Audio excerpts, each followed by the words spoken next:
Select the correct answer from each drop-down menu.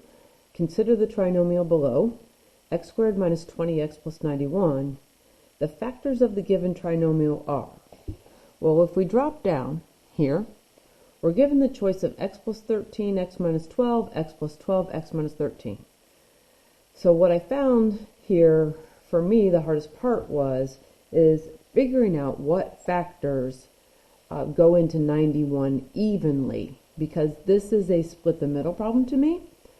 So if I flip over here to Desmos and I take 91, let's try this again, 91 divided by 13, oh, gives us 7. So that works. Just a quick check, does 91 divided by 12 work? And no, we get a big long decimal.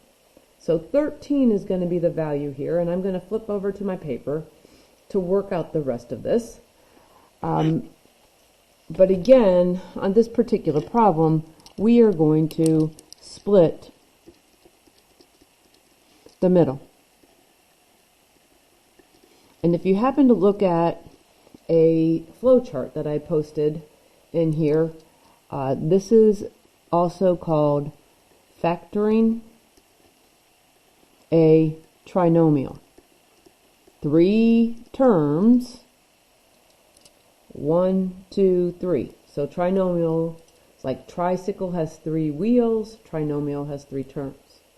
But what we just found out is that the factors of 91 are 13 and 7. And if we look real closely, will 13 and 7 ever combine to be 20? And that means either add or subtract to be 20. And what we ultimately need is we need a negative 20. So this is going to be negative 13 and negative 7. And again, we're going to split the middle.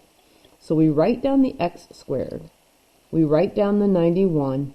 And then it's going to be minus 13x minus 7x.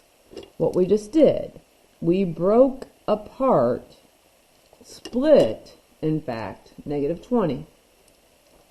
And then we can group.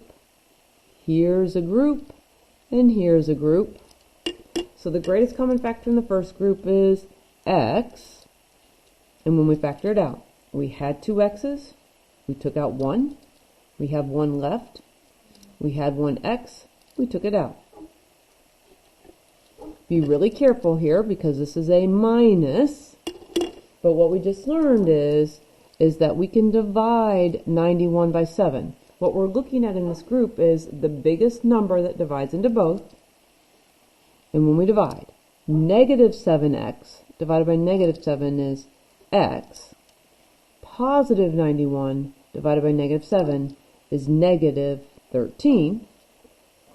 And now we can finish the problem. We've got x minus 13 from each group.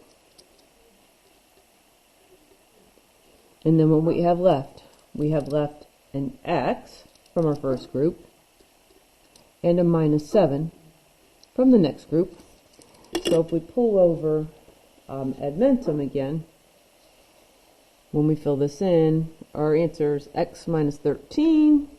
Oops, you got to be able to see it. Getting closer. X minus 13. And then we also said x minus 7.